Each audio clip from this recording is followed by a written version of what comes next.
পাঞ্জাব এবং সিন্ধু প্রদেশ থেকে আফগান নাগরিকদের ফেরত পাঠানো শুরু হয়েছে।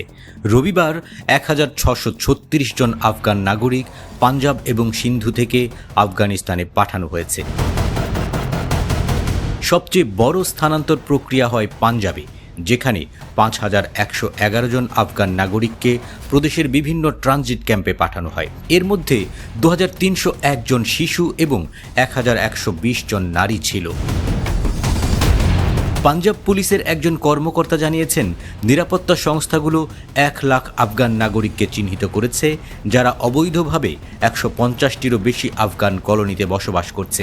তাদের মধ্যে কয়েকজনের কাছে বৈধ কাগজপত্র রয়েছে, তবে বেশিরভাগের কোনো বৈধ ডকুমেন্ট নেই। পাঞ্জাব সরকার তাদের ৩১ মার্চের মধ্যে ফেরত যাওয়ার জন্য নির্দেশনা দিয়েছিল। পুলিশ কর্মকর্তারা জানান, নিশ্চিতভাবে শনাক্তকরণের পর ১৩৩৬ জন আফগান নাগরিককে পাঞ্জাবের ৪৬টি হোল্ডিং সেন্টারে পাঠানো হয়েছে। পরে তাদের তুরখাম সীমান্তে পাঠানো হয়। সেখানে পুনর্যাচাইকরণের পর তাদের ফেরত পাঠানো হয় নিজ দেশে। সিন্ধু প্রদেশেও প্রত্যর্পণের কাজ চলছে। করাচি থেকে ৩০০রও বেশি আফগান নাগরিক ফেরত পাঠানো হয়েছে। সিন্ধু সরকারের মন্ত্রী শারজিল মেমন জানান, ৭৯ জন শিশু, ৩৭ জন নারী এবং ১৯১ জন পুরুষ ছিলেন তাদের মধ্যে।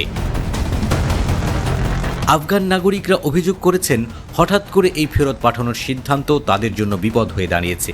তারা বলছেন, তারা শান্তিপূর্ণ নাগরিক, শুধু আফগান বলে তাদের সাথে পাকিস্তান সরকার এমন বৈরী আচরণ করছে বলেও অভিযোগ করেন অনেকে। ভাষ্য, এমন আচরণের কারণে অনেকেই তাদের ব্যবসা গুটিয়ে ফেলতে বাধ্য হয়েছেন।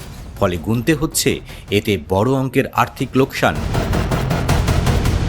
এদিকে বৈধ অভিবাসন বিরোধী এই অভিযান অব্যাহত থাকবে বলে জানিয়েছে পুলিশ। অবৈধ বিদেশিদের প্রত্যর্পণের সময় আন্তর্জাতিক আইন অনুসরণ করা হবে বলেও জানিয়েছেন তারা।